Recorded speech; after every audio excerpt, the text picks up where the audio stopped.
Boresha mawazo yako ili ubadili maisha yako na kubadili dunia yako. Hii ni misemo ya hekima ya Confucius ukiwa pamoja na Immanuel Mkufunzi.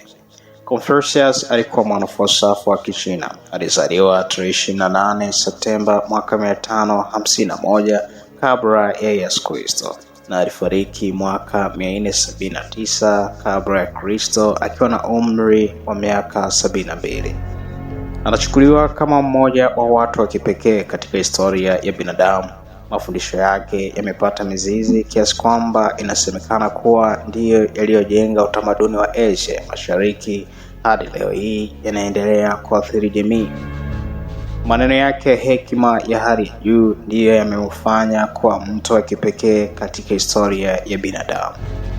Tumekuandalia baadhi ya misemo ambayo haitasahaulika akilini mwa wale waliokubali mafundisho yake. Confucius aliwahi kusema, kila kitu kina uzuri, lakini si kila mtu anaweza kuona. Ukimya ni rafiki mzuri asiyeweza kukusaliti wala kukuangusha. Hiyo ni misemo ya Confucius. Popote uendapo, nenda kwa moyo wako wote. Haijalishi unatembea polepole kiasi gani, mradi tu huachi kusonga mbele. Si vibaya kutembea polepole, mradi usisimame. Huyo ni Confucius anakuambia usiogope kwenda polepole, ogopa kusimama mazima. Ukikasirika kwanza fikiria matokeo.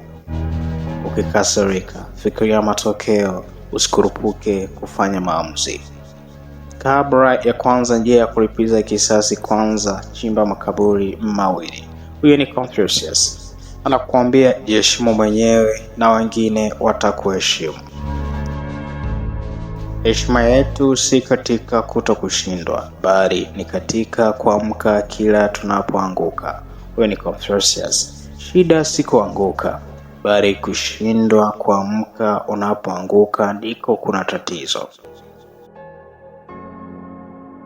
Ari ya kushinda, hamu kubwa ya kufanikiwa na hitaji la kufikia malengo yako ndiyo fungua njia ya ushindi. Samehe majeraha, lakini usisahau wema. Huyo ni Confucius. Yule anayejifunza bila kufikiria amepotea. Vile yule anayefikiria bila kujifunza yuko katika hatari kubwa. Maisha kwa kawaida ni rahisi, lakini sisi binadamu tunayofanya kuwa magumu. Huyo ni Confucius. Kutokuwa na aibu kwa makosa ni njia ya kuendelea kufanya maovu. Mwanaume mwenye busara husikia ukweli, lakini mjinga husikia kilicho cha kudhulumu wengine. Tukimwona mtu mwenye tabia tofauti na yetu, tunapaswa kukaa na kujichunguza kwanza. Usimhukumu rafiki yako kwa tabia yake, jichunguze kwanza.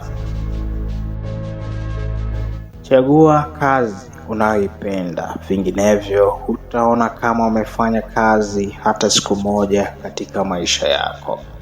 Fanya kile kitokacho ndani ya moyo wako, sio kile unachoambiwa na wengine.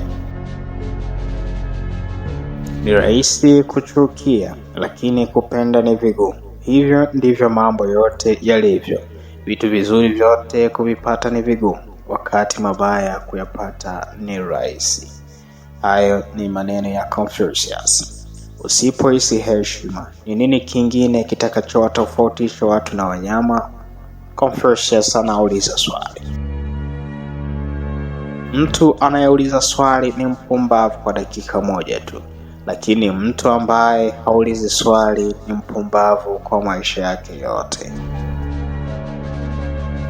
Mwanaume anayesema anaweza na anayesema hawezi, wote wapo sahihi. Huyo ni Confucius. Wewe ni kile unachofikiria.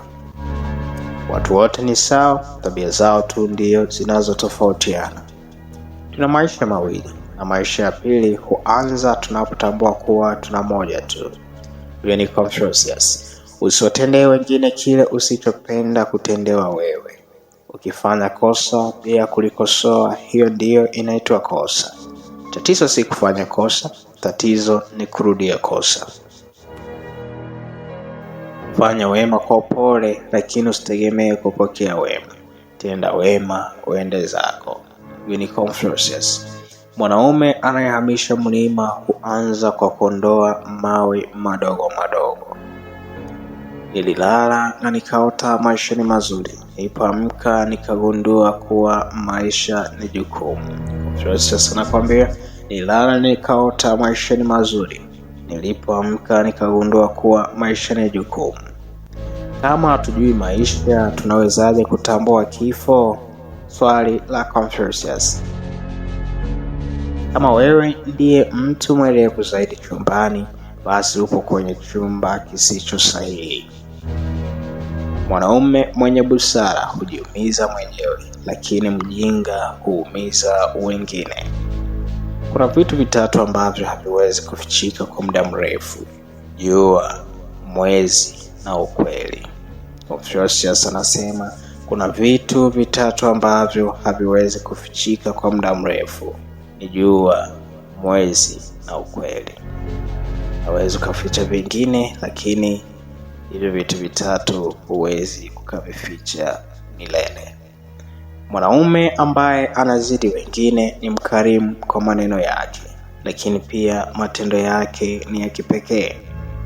Kama matendo yako yanawapa wengine msukumo wa kuota zaidi, kujifunza zaidi, kufanya zaidi na kuwa bora zaidi, wewe ni kiongozi. Hayo ndiyo maneno ya hekima yaliyozungumzwa na Confucius. Kama kuna mtu wa kipekee unayependa tukuletee misemo yake, tuandikie kwenye sehemu ya comment. Na kama ndiyo mara yako ya kwanza kutembea channel hii, na kuomba usiende bila kusubscribe. Jiunge nasi, fungua bongo wako, badilisha maisha. Jina langu ni Imani Mkufunzi. Hadi wakati mwingine.